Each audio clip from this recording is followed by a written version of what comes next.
नमस्कार। हम लोग फंडामेंटल राइट्स एक संक्षिप्त अध्ययन करेंगे। मौलिक अधिकार दुनिया के किसी भी देश में जब तक अधिकार नहीं मिलेगा तब तक वहां रहने वाले लोगों का सर्वांगीण विकास नहीं हो सकता। लोकतांत्रिक देश की विशेषता ही होती है क्या? लोगों का शासन। जब लोगों का शासन होगा तो निश्चित रूप से लोग अपने अधिकार को सुरक्षित रखेंगे, जबकि मोनार्की में ऐसा नहीं होता, डिक्टेटरशिप में ऐसा नहीं होता, राजशाही में ऐसा नहीं होता। तो लोकतांत्रिक मूल्य जहां भी रहेंगे लोगों के सर्वांगीण विकास के लिए जरूरी होता है क्या? क्योंकि वहां के अधिकार रहने वाले लोगों का मूलाधिकार संविधान द्वारा प्रदत्त होना चाहिए। तो हमारा देश भी लोकतांत्रिक देश है। जब हमारे संविधान निर्माताओं ने संविधान बनाया तो निश्चित रूप से यहाँ के लोगों के अधिकारों की बात तो निश्चित करेंगे। और हमारे देश में जो फंडामेंटल राइट्स फॉलो किया गया वो अमेरिका से किया गया है। दुनिया में सबसे पहले लिखित संविधान यूएसए में बना। यूएसए लोकतांत्रिक देश है, उसने फंडामेंटल राइट्स को सबमिट किया। तो हमारे संविधान निर्माताओं ने फंडामेंटल राइट्स कहां से नकल किया? यूएसए से नकल किया है, अमेरिका से नकल किया है। तो भारतीय संविधान के भाग 3 में फंडामेंटल राइट्स का उल्लेख करते हैं। अनुच्छेद 12 से लेकर के 35 तक इसका डिस्क्रिप्शन करते हैं, वर्णन करते हैं। जब 12 से लेकर के 35 तक करते हैं तो 12 से लेकर 35 तक क्या है उसका हम लोग अध्ययन करेंगे। सबसे पहले आते हैं आर्टिकल 12। इसमें कहा गया है कि फंडामेंटल राइट्स राज्य के विरुद्ध है, यानी राज्य की परिभाषा दी गई है। यहां राज्य का अर्थ वो देश प्रदेश नहीं, कुछ अलग सा है। क्या अलग सा है? यहां राज्य का अर्थ केंद्र की विधायिका, राज्य की विधायिका, केंद्र की कार्यपालिका, राज्य की कार्यपालिका, केंद्र के प्राधिकारी, राज्य के प्राधिकारी, ऐसे वर्णन किया गया। यानी फंडामेंटल राइट्स क्या है? ये राज्य के विरुद्ध, तो राज्य का अर्थ यहाँ ये है। इस तरीके से अगर वायलेशन होता है तो आप सुप्रीम कोर्ट, हाई कोर्ट जा सकते हैं।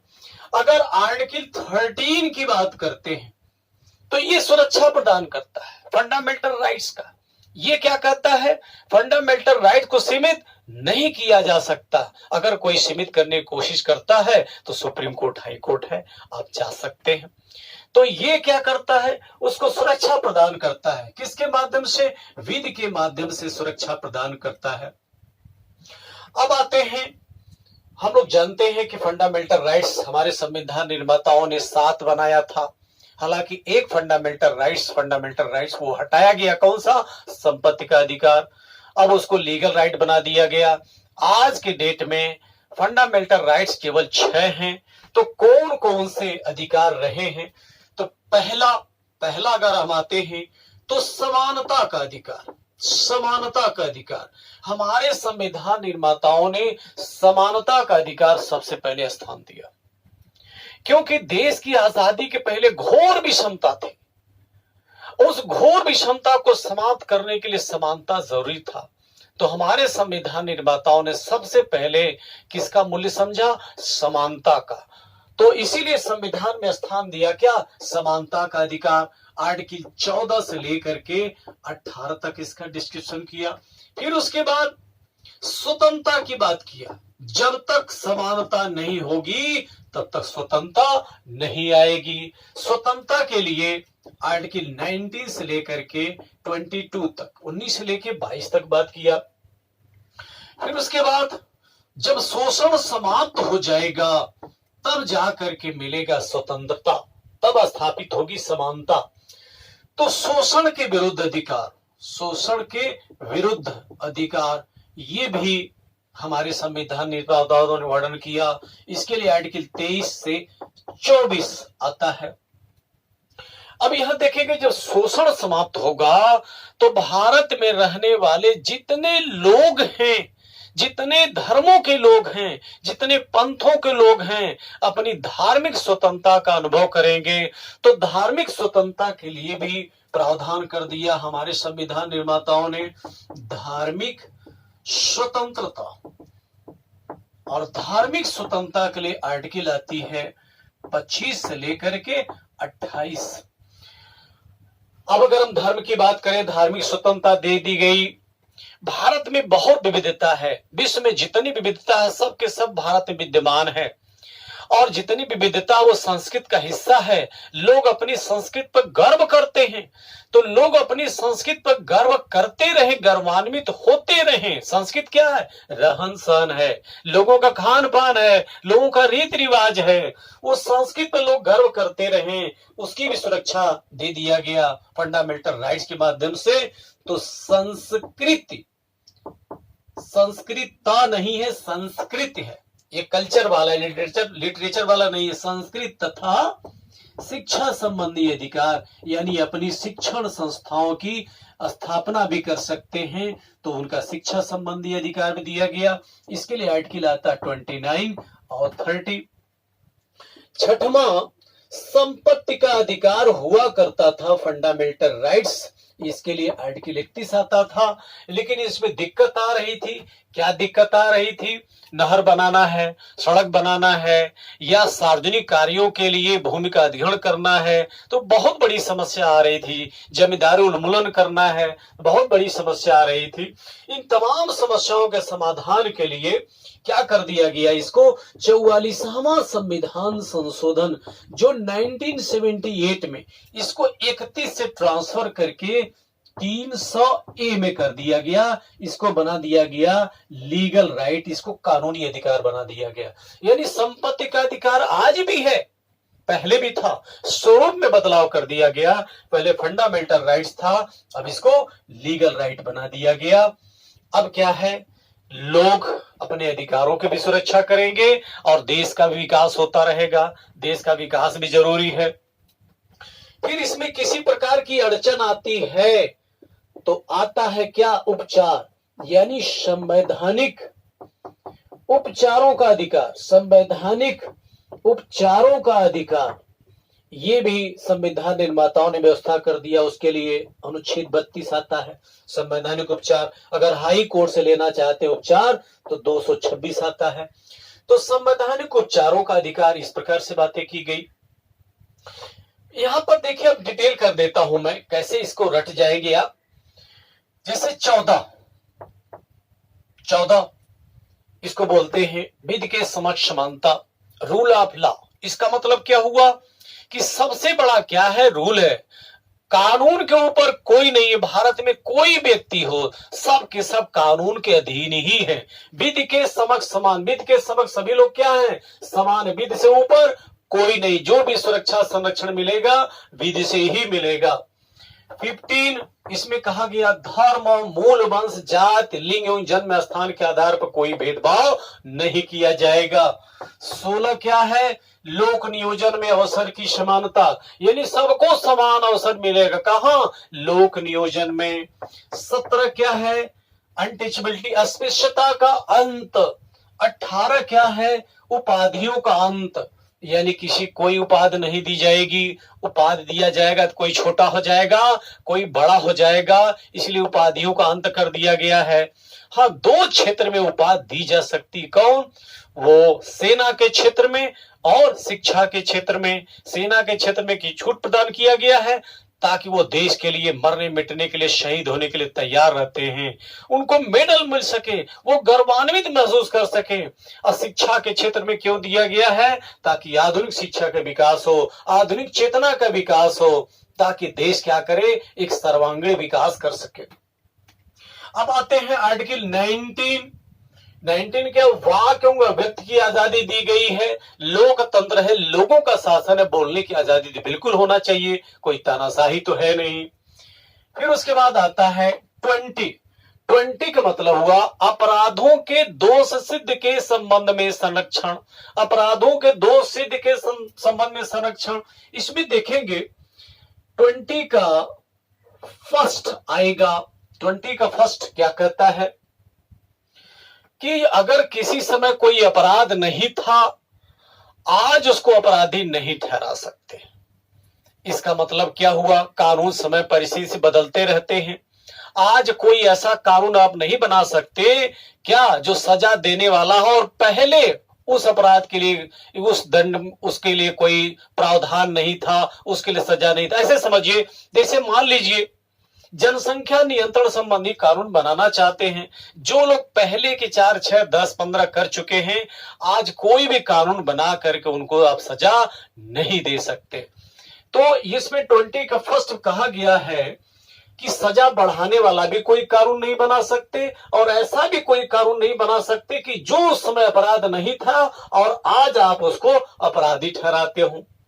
अगर 20 का सेकंड की बात करते हैं तो एक व्यक्ति को एक अपराध के लिए केवल एक ही बार सजा दिया जाएगा, बार बार सजा नहीं दिया जा सकता। ये नहीं कि एक अपराध ही किया है, एक बार कोई केस कर दिया फिर सजा हो, उसी अपराध के लिए फिर कोई केस करे फिर सजा हो, उसी अपराध के लिए तीसरा कोई केस करे फिर सजा हो, ऐसा कुछ नहीं हो सकता। अपराध अलग अलग है तो सजा अलग अलग होगी, लेकिन अपराध एक है, एक ही व्यक्ति के लिए किया गया है तो उसको बार बार आप सजा नहीं दे सकते। फिर 20 का थर्ड, यानी किसी व्यक्ति के विरुद्ध स्वयं उसको साक्षी होने के लिए बाध्य नहीं कर सकते, यानी पुलिस वाले मार पीट के जबरदस्ती उसी के विरुद्ध गवाही नहीं दिला सकते, इसीलिए पुलिस की गवाही मान्य नहीं होती है। तो इस तरीके से 20 हो गया। 20 क्या है? प्राण एवं दैहिक स्वतंत्रता। इसको प्राकृतिक अधिकार बोला जाता है। ये विधायिका और कार्यपालिका दोनों के विरुद्ध है। ये मृत्युदंड से सुरक्षा प्रदान करता है। ये बहुत इंपॉर्टेंट आर्टिकल है फंडामेंटल राइट्स की 19 और 21। प्राण एवं दैहिक स्वतंत्रता की बात करता है। अगर हम लोग 22 की बात करते हैं तो कुछ दशाओं में गिरफ्तारी और निरोध से संरक्षण की बात करता है। इसमें ये संरक्षण निवारक निरोध के अधीन कोई गिरफ्तार किया गया वो नहीं मिलता है, लेकिन ये कुछ दशाओं में गिरफ्तार किए गए हैं तो उनको संरक्षण प्रदान किया जाता है। कैसे किया जाता है वो डिटेल हम लोग देख चुके हैं। फिर उसके बाद आता है 23-24। 23 क्या है? मानव के दुर्व्यापार और बलात्कार श्रम पर रोक लगाता है। मानव के दुर्व्यापार वो रोक लगाता है।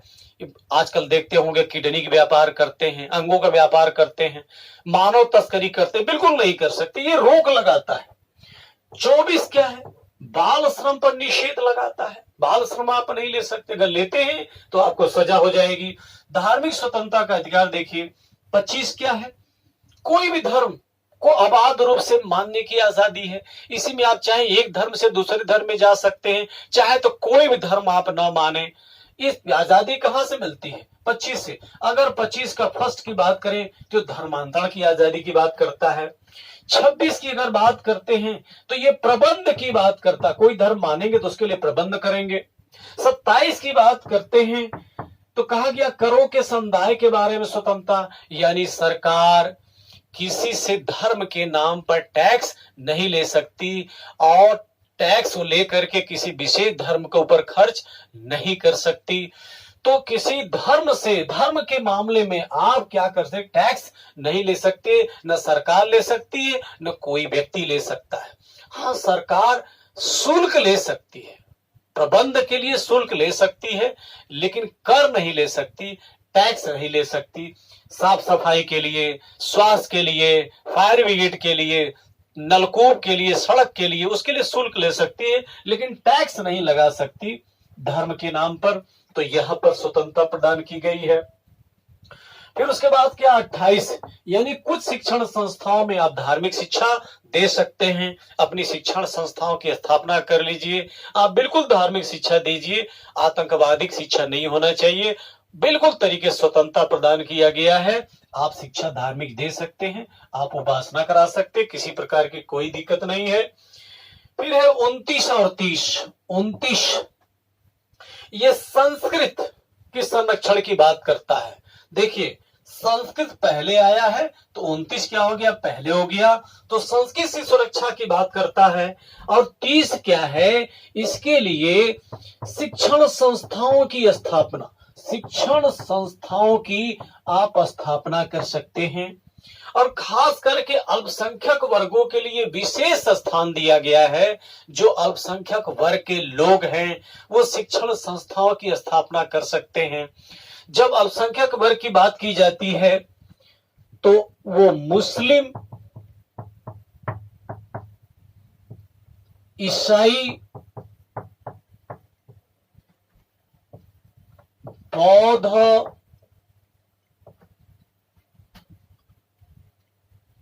3 हो गया, 4 पारसी,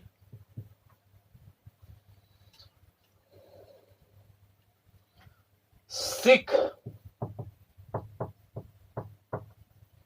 और 6वां हो गया जैन, और यही सबसे बाद में शामिल किया गया 6वां। तो 6 समुदायों को राष्ट्रीय स्तर पर अल्पसंख्यक का दर्जा दिया गया है, प्रदेशों का दिया गया है कि अपने हिसाब से आप बना ले, लेकिन देश स्तर पर इस 6 समुदायों को मुस्लिम, ईसाई, बौद्ध, पारसी, सिख और जैन, इस 6 समुदायों को अल्पसंख्यक का दर्जा दिया गया है। इनके लिए विशेष प्रोटेक्शन की बात की गई है। अब आते हैं संपत्ति के अधिकार। तो हम लोगों ने देखा संपत्ति का अधिकार फंडामेंटल राइट्स हुआ करता था, लेकिन उसको हटा दिया गया वहां से फंडामेंटल राइट से। अब इसको आर्टिकल 300A में शामिल करके इसको कानूनी अधिकार बना दिया गया, इसको विधिक अधिकार बना दिया, लीगल राइट बना दिया गया। अब आता है संवैधानिक उपचारों का अधिकार। जितने भी फंडामेंटल राइट्स हैं उन सबका तब तक वैल्यू नहीं है जब तक उपचार न होता रहे। इसीलिए डॉक्टर अंबेडकर ने इस अनुच्छेद 32 को संविधान की आत्मा कहा था, संविधान की आत्मा कहा था। तो इनका तब तक मतलब नहीं होता जब तक उपचार न मिले। उपचार सुप्रीम कोर्ट, हाई कोर्ट द्वारा दोनों मिलता है। सुप्रीम कोर्ट द्वारा अनुच्छेद 32 से मिलता है, हाई कोर्ट द्वारा 226 से मिलता है। जो उपचार दिए जाते हैं वो लेख के माध्यम से, वो रीट के माध्यम से दिए जाते हैं। 5 प्रकार की रीटें होती हैं। बंदी प्रत्यक्षीकरण, जिसको हैबेस कॉर्पस बोलते हैं, यानी कोई व्यक्ति बंदी बनाया है, कोई संस्था व्यक्ति बनाया, पुलिस बंदी बनाई है, तो जिसको बंदी बनाया गया उसका सगा संबंधी कोर्ट जा सकता है और कोर्ट ये रीट निकाल करके पूछ सकती है किस हैसियत से तुमने बंदी बनाया है। अगर उसका बंदी बनाना गलत है तो वहीं से रिहाई का शीघ्र आदेश जारी कर देगी। अगर बंदी बनाने वाली संस्था गलत है तो उसको सजा दे देगी। फिर दूसरा रीट निकाला जाता अधिकार परीक्षा, जिसको बोलते हैं क्यू वारंटो। कोई अधिकारी, कर्मचारी या संस्था उस पद पर कार्य करने लगती जब उसका हकदार नहीं होती है तो आप कोर्ट जा सकते हैं। कोर्ट ये रीट निकाल सकती है और पूछ सकती है किस हैसियत से तुम काम कर रहे हो। अगर वो गलत पाती तो उसको सजा दे देगी। परमादेश, कोई संस्था कार्य नहीं कर रही है, कोई अधिकारी कार्य नहीं कर रहा है, कोई संस्था ठीक से परीक्षा नहीं करवा रही है, रिजल्ट नहीं घोषित कर रही है, ज्वाइनिंग नहीं करवा रही है, तब जाकर के यहां से रीट निकाली जा सकती है। कौन? परमादेश, जिसको बोलते हैं मंडामस। सुप्रीम कोर्ट, हाई कोर्ट दोनों निकाल सकता है और आदेश जारी कर सकता है कि ये कार्य तुम करो इतने समय के अंदर। फिर है प्रतिषेध। प्रतिषेध का अर्थ होता है मना करना। प्रतिषेध और उत्प्रेषण रीट केवल न्यायपालिका के लिए जारी की जाती है। प्रतिषेध, जिसको प्रोविशन बोलते हैं, मना करना, अगर अपने अधिकार से बाहर जाएगा तो सुप्रीम कोर्ट, हाई कोर्ट के लिए रीट निकाल सकती है। अगर हाई कोर्ट निकालेगी तो डिस्ट्रिक्ट कोर्ट के लिए निकाल सकती है प्रतिषेध रीट। जो प्रतिषेध रीट निकाल दी गई, मना कर दिया गया, क्या उस पर कार्रवाई होगी? यस। तो उत्प्रेषण रीट निकाली जाती है, सेटरी रीट निकाली जाती है। इसका मतलब 3 होता है। क्या ये कह सकता है कि अपने दायरे में रह के काम करो। अगर सुप्रीम कोर्ट ने निकाला तो हाई कोर्ट कह सकता है कि अपने दायरे में रह के काम करो। अगर हाई कोर्ट ने निकाला है तो डिस्ट्रिक्ट कोर्ट कह सकता है कि अपने दायरे में रह के काम करो। दूसरा ये कह सकता है क्या उस केस को पड़ोसी डिस्ट्रिक्ट कोर्ट में हाई कोर्ट क्या कर सकता है? ट्रांसफर कर सकता है। अगर सुप्रीम कोर्ट निकाला है तो पड़ोसी हाई कोर्ट को ट्रांसफर कर सकता है। फिर तीसरा क्या कर सकता है? उस केस को अपने पास ही मंगवा सकता है। तो ये उत्प्रेषण के तहत ये कार्य किया जाता है। तो ये हो गया अनुच्छेद 32। अब 33, 34, 35 फंडामेंटल राइट्स की बात की जाती है। तो 33 में क्या कहा गया है कि आम लोगों की तुलना में कुछ लोगों के मूलाधिकार सीमित होते हैं। जैसे सेना है, आम लोगों की तुलना में इनके मूलाधिकार क्या है? सीमित है। जिस प्रकार से वाक व्यक्ति की आजादी आम नागरिकों को है, सेना या सेना से जुड़े हुए जो लोग हैं, ब्यूरो से जुड़े हुए जो लोग हैं, सुरक्षा से जुड़े हुए जो लोग हैं, उनके अधिकार उतने नहीं होते। आम नागरिक को संगठन बनाने की आजादी होती है, लेकिन सेना को या पुलिस को या सुरक्षा जुड़े हुए जो लोग हैं उनको क्या है? संगठन बनाने की आजादी नहीं होती है। क्यों ऐसा नहीं होता है? अगर ऐसी छूट दिया गया तो लोकतांत्रिक मूल्यों का हनन हो सकता है। जनता के प्रतिनिधियों द्वारा जो शासन हो रहा है उस पर समस्या आ सकती है। तो लोकतांत्रिक मूल्य बना रहे इसलिए ऐसा किया गया है। लोकतंत्र में कितना हो गलत हो, सभी तंत्र से, दुनिया के सभी तंत्र से ये बेहतर होता है। जनता द्वारा कोई गलती की गई है तो अगले इलेक्शन में उसको सुधारा जा सकता है। अगर हम 34 की बात करते हैं, 34 की बात करते हैं तो मार्शल लॉ की बात की गई है। देश स्तर पर कोई समस्या आती है उसके लिए 352 है, प्रदेश स्तर पर कोई समस्या आती है उसके लिए 356 है, जिसको बोलते हैं राष्ट्रपति शासन। लेकिन पर्टिकुलर किसी स्थान में कोई समस्या आती है तो उसके लिए मार्शल लॉ है। मार्शल लॉ लगा करके कंट्रोल किया जा सकता है उतने दूर तक, बाकी लोग उससे प्रभावित नहीं होंगे। अगर आज की 35 की बात की जाती है, 35 की बात की जाती है, तो फंडामेंटल राइट्स में जितने प्रोविजन दिए गए हैं उस पर कानून बनाने का जो पावर मिलता है, जो जनरेट होता है, वो आर्टिकल 35 से ही होता है। जैसे अस्पृश्यता अपराध घोषित करना है, कितनी सजा देना है, कितने वर्ष का सजा दे करके आर्थिक दंड देना है कि नहीं देना, देना कितना देना है, ये इस प्रकार के कानून बनाना है तो कहां शक्ति मिलेगी? 35 से मिलेगी। बाल मजदूर उन्मूलन अधिनियम संबंधी कोई कानून बनाना, कितना सजा देना है, तो ये शक्ति कहां से मिलेगी? आर्टिकल 35 से मिलेगी। तो यहां पर जो कानून बनाने की शक्ति है, विधि बनाने की जो शक्ति है, आर्टिकल 35 से मिलती है। तो यहां देखिए 33, 34 और 35, तो 12 से लेकर के 35 तक ये फंडामेंटल राइट्स की आर्टिकल हो गया। सिंपल एक प्रोविजन हो गया, इसको आप लोग दोहरा लीजिएगा। ठीक है, धन्यवाद।